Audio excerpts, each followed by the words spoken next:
Thanks, Max. And thank you all for joining me in this discussion today.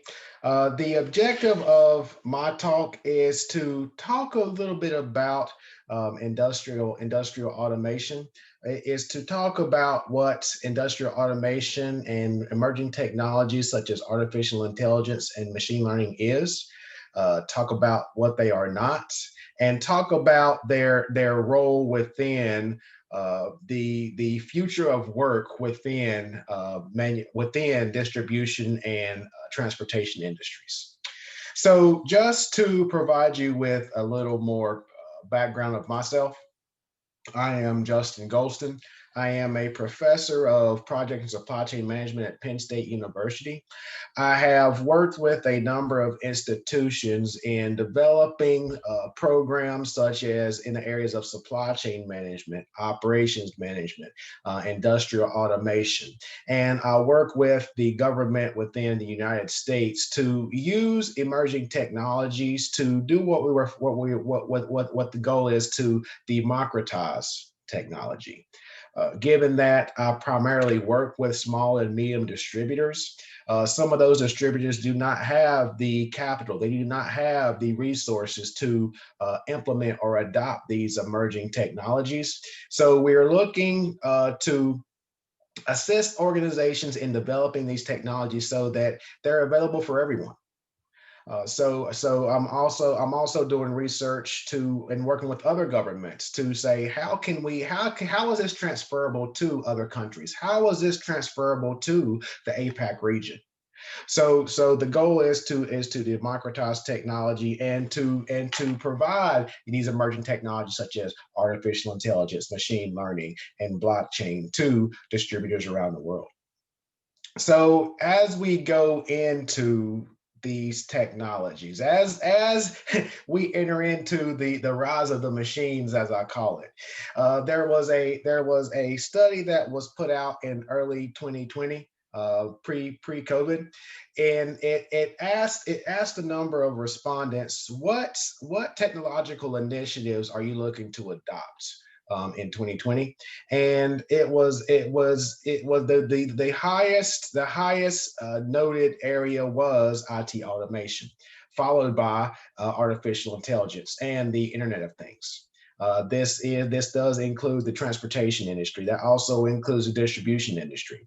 So yes, these solutions are different offerings. Yes, there are different solutions. Yes, they provide different assistance within an organization.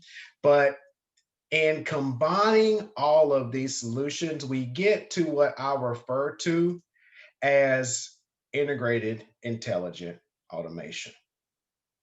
So on the surface on this PowerPoint, you see AI and you think of artificial intelligence. Now, AI as it stands in the current state is augmented intelligence. Artificial intelligence, we are years away from true artificial intelligence where machines are going to make the decisions on their own. And that's why we are currently in the state of augmented intelligence. We're going to use artificial intelligence to assist us in our daily operations, in our daily processes. We are going to use sensors to assist us in letting us know and alerting us of when particular processes should be acted upon. We're going to depend on machine learning. We're going to depend on deep learning to assist us in performing our daily tasks. So that is the objective of today's discussion. And how is this applicable to the distribution and transportation industry? And to also say how is it going to benefit the workforce within these particular industries?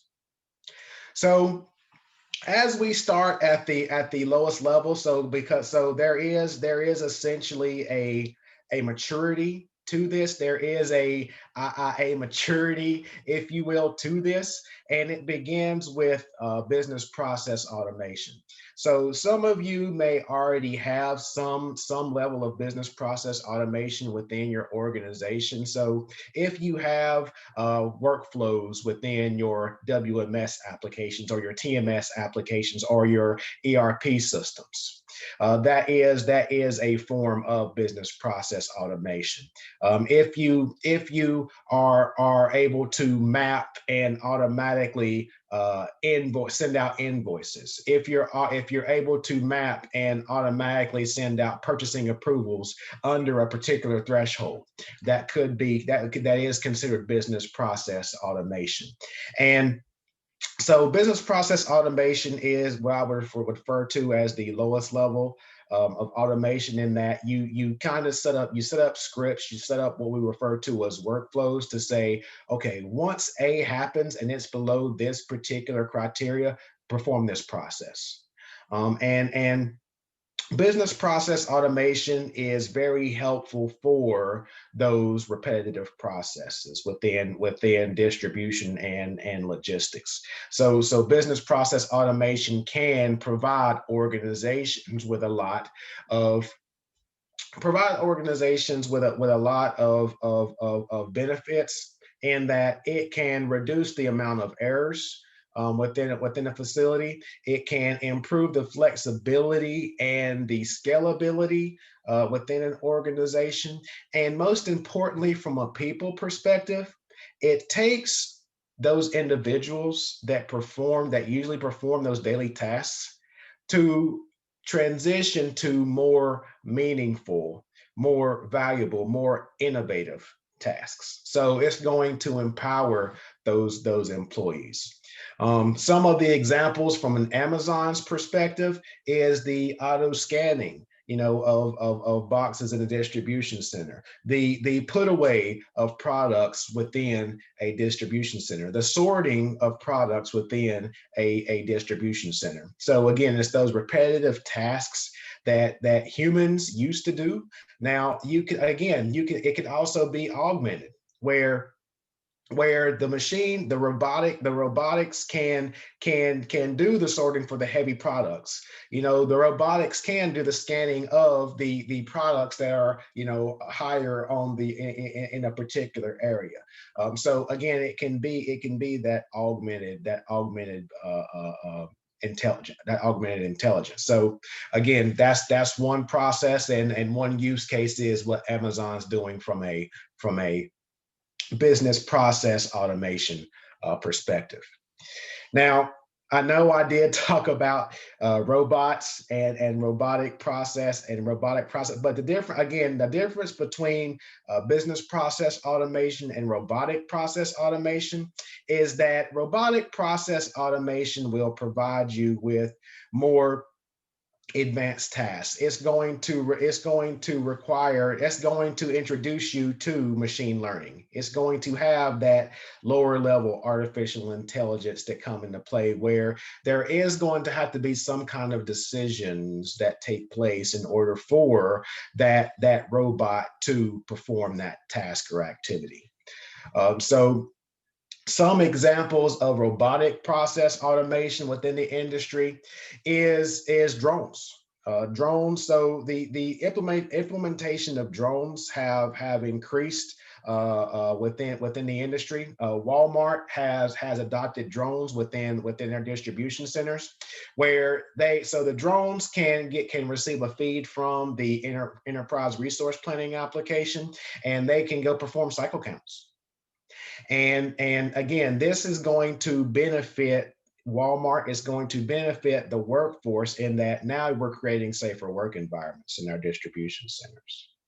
Okay, now we don't have individuals going up 50 feet on cherry pickers to perform cycle counts, to perform physical inventories. Okay, also robotic process automation within Walmart's case is we have drones for deliveries. Amazon has also began to pilot from a logistics perspective for deliveries, and drones for deliveries and things like that. Also, Walmart has began to to use products to move inventory. So for pallet moving, for pallet picking, they began to adopt robotic process automation to perform those tasks. I know that during the pandemic, this robotic process automation was somewhat accelerated within organizations around within distribution centers around the world because our DCs were shut down, and organizations began to adopt this robotic process automation. They seen the benefits to this robotic process automation, and again, I think that there's going to be some adoption along with their normal employees. So again, it's that augmented intelligence. These robots are working alongside the workforce. Um, Next, we have process intelligence. So process intelligence is one thing that has emerged at the beginning of 2020. And process intelligence is essentially where I'm going to use artificial intelligence, for example, and I'm going to collect the data.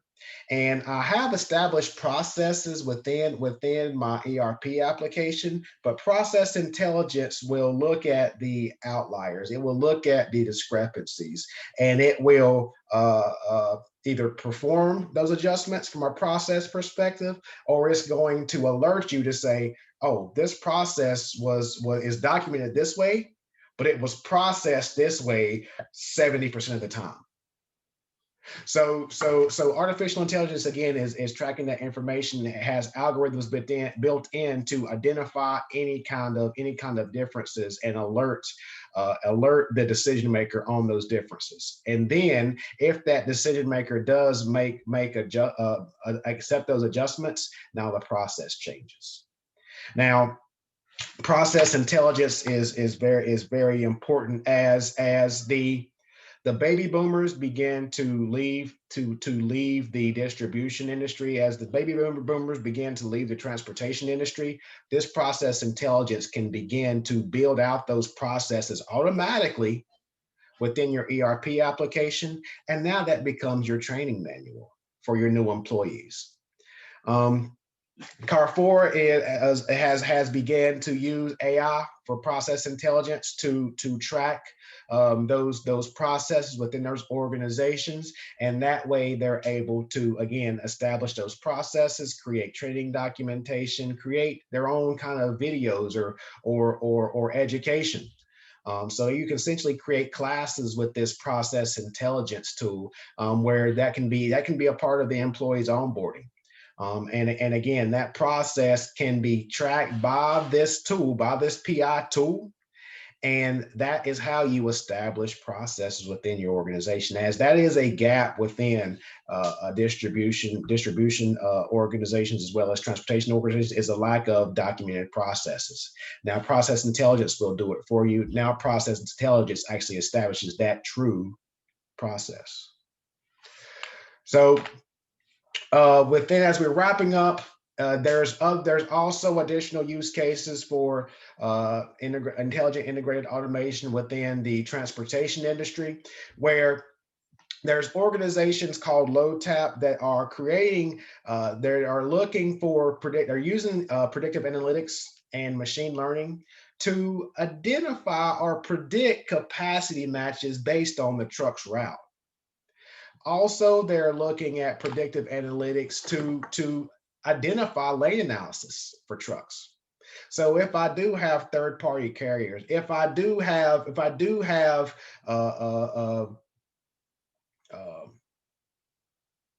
preferred routes for those carriers, then I can input those preferred routes within my LoadTap tool, and I can predict or I can suggest a proposed route for that provider. I can propose a route for a new employee, if he provides me with that input of data. And again, that's coming from machine learning, that's coming from artificial intelligence, in that I have the data, I've collected that data, and I'm analyzing those inputs to provide a proposed route for that particular trucker based on his recommendations, based on his suggestions. So As we said, we we have the rise of the machines, and the rise of the machines are actually determining the future of work. I would say that the future of work is bright for employees, because there's a big misconception in that a lot of employees believe that these emerging technologies are going to take jobs away. I think that they're going to enrich jobs. They are going to empower those employees, and I think that there's going to be tremendous benefits to these technologies. I've also had feedback to say, oh well, it's going to be Big Brother. No, it's not. It's a preventative tool. So if these employees are working in risky environments, in high temperature environments, for example, we can have these wearable technologies to be proactive if that individual's temperature is getting too high, for example. We can have these wearables to say, okay, this person is approaching their break time and things like that. So we are developing these technologies, these wearables, to at the benefit for the benefit of the employee. We're creating safer work environments with these technologies. Some of the tools that are used from a employee perspective is, if I'm out in the distribution center or if I'm out in the trucking industry and I have a question, there's an expert on call option that's automated. We have that in the Internet of Things that is emerging in the transportation industry as well as in the distribution industry. One of my most favorite is the video assist. So we have what we refer to as augmented reality, where someone that is reaching retirement age, for example, they can go through their daily processes within a distribution center and they can record it within Google Glass, for example. And now that's creating a training video for new employees. Okay. So they just hit record and they're going through the processes, they're explaining the processes, and now that's essentially creating documentation. And that's through these IoT technologies. So that's another example where these technologies are very beneficial. And I would say that the key takeaways for this discussion is that we have to understand that we are currently in the time of augmented intelligence. This is not the time of augmented intelligence, or this is not the time of artificial intelligence. And this is the time where we need to explain to the workforce that these tools are here to assist you. These tools are here to make your job easier. These tools are here to make your life safer, within the work environment. Now, in order for these to be effectively implemented, it begins with the leadership. Leadership has to get buy-in for any initiative such as this. We have to explain the why. We have to explain, why are we adopting these emerging technologies? And we have to implement shared leadership. So going back to the augmented reality, when that individual that is reaching his retirement, we have to depend on him because he has the knowledge. The leaders of the organization do not have the knowledge to perform those daily tasks. It's the individuals that perform those daily tasks. It's the individuals that are in the trenches every single day.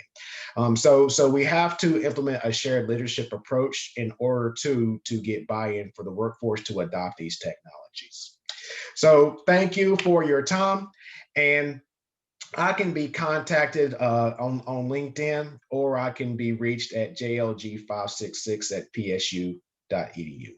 I look forward to collaborating with you all in the future, and have a great conference.